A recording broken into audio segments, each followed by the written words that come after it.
Hey, what's happening, everyone? It's got another training video for you here. You're just going to see some deadlifts on this day.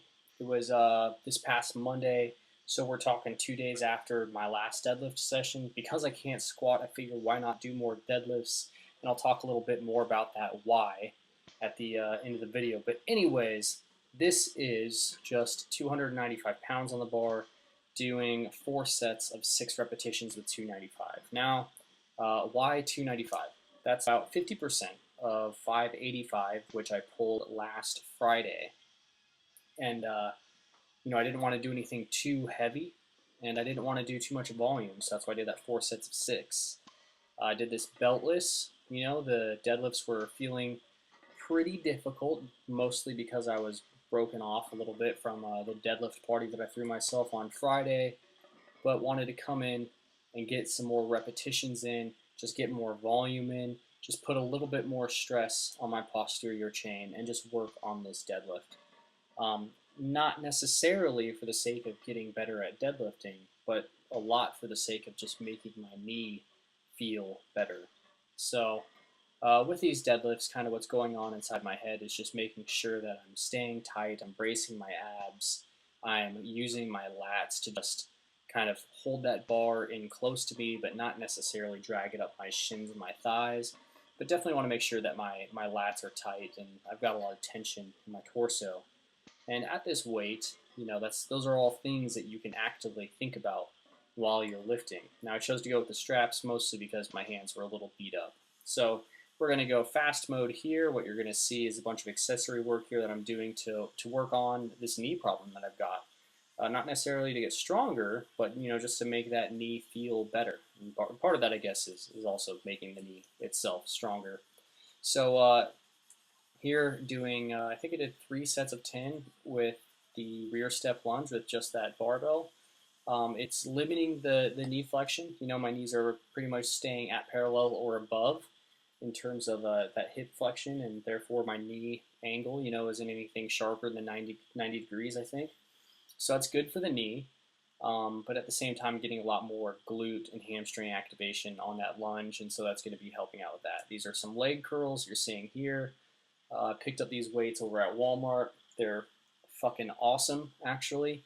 So yeah, the leg curls are gonna come back into my training, and they're going to be a big staple in my training again. I've always done them with a machine, and this is just my roundabout way of being able to do leg curls in my home gym. So if you are a home gymmer and you don't have ankle weights to do leg curls with, or some other thing that you've rigged up to do leg curls with, I suggest that you do them. I had a lot of fun doing these actually, just because it's dialing back in the feeling of my hamstrings and getting a hamstring pump was awesome. Next up, we've got the first ever squat box chat, so please enjoy. All right, so many of you know that I've been having a lot of knee pain, especially in my right knee, a little bit in my left knee. So I'm trying to figure out a way to rehab this situation and get back on my feet when it comes to squatting. So just a little bit of description on the pain. It hurts when I squat, even just body weight, and it hurts even when I attempt to have leg drive in the bench. For some reason, it doesn't really hurt at all while I deadlift, nor does it hurt after I'm done deadlifting either. So it's kind of weird. Maybe it just has to do with the degree of knee flexion. I think the cause of this is just, one, I've got a huge amount of forward knee travel in my squat. I mean, there's really no other way to describe it other than that my squat is very knee dominant. And Johnny Candido actually mentioned this in a video he published a few months back. A few guys that have the same kind of squat that I've got.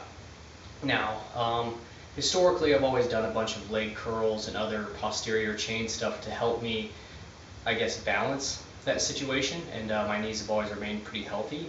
I have had a few military knee-related injuries, which I'm sure have had some sort of like compounding issue that's going on, but the real cause of the issue, I think, is these last 6 months. I haven't really been doing any sort of knee flexion exercises, so things like leg curls or glute ham raises. I've even been neglecting deadlifting for a while. I haven't been doing really very much deadlifting at all, maybe once every 2 weeks or something.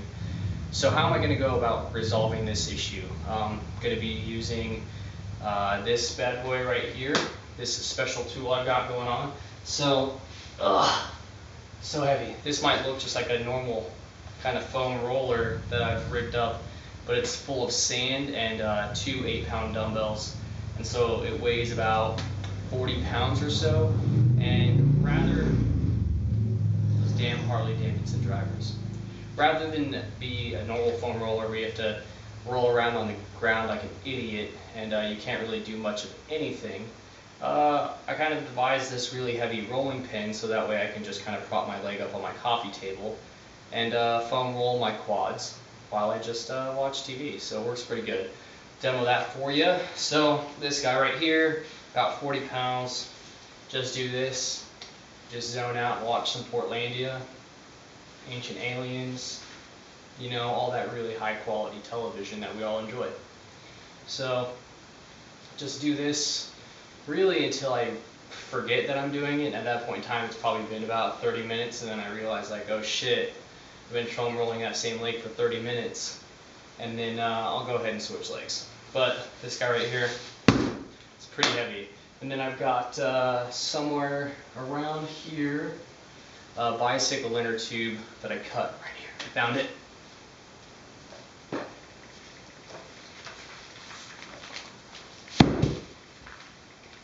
So this is a bicycle inner tube that I just cut in half, and then once I had the lengthways version of it, just cut it down hot dog style.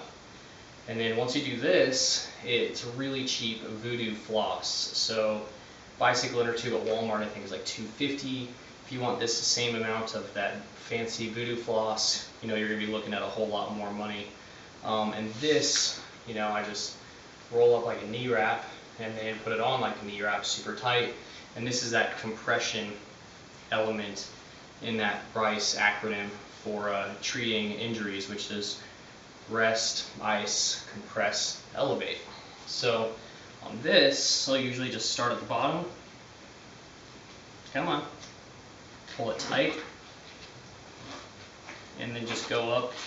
Once it's on, I'm going to keep it on for about 2 to 3 minutes.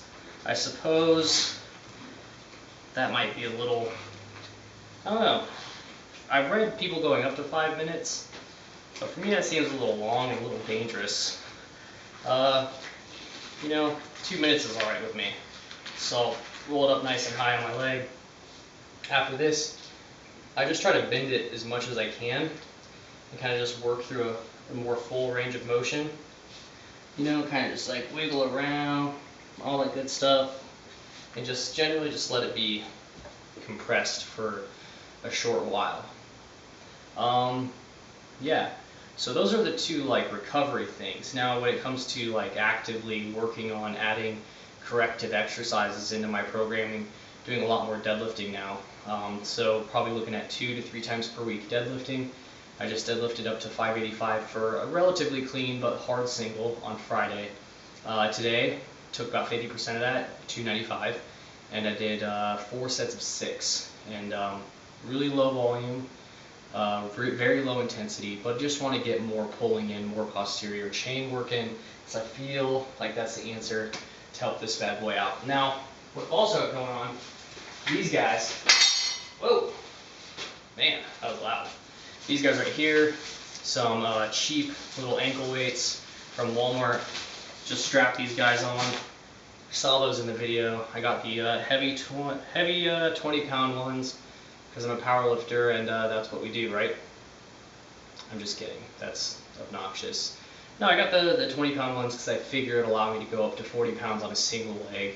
And on most machines, I think like 40 pounds has generally been roundabouts where I feel good doing leg curls. So 2 20-pounders, I could do one on one leg or both on one leg.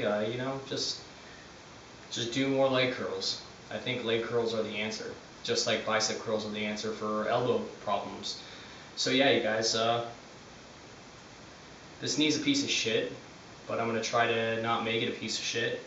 And I'm feeling like the recovery is going to come back much sooner than later. So, wish me best of luck, I hope. Keep watching the channel. I'll try to keep you guys updated on how I'm going to treat this thing.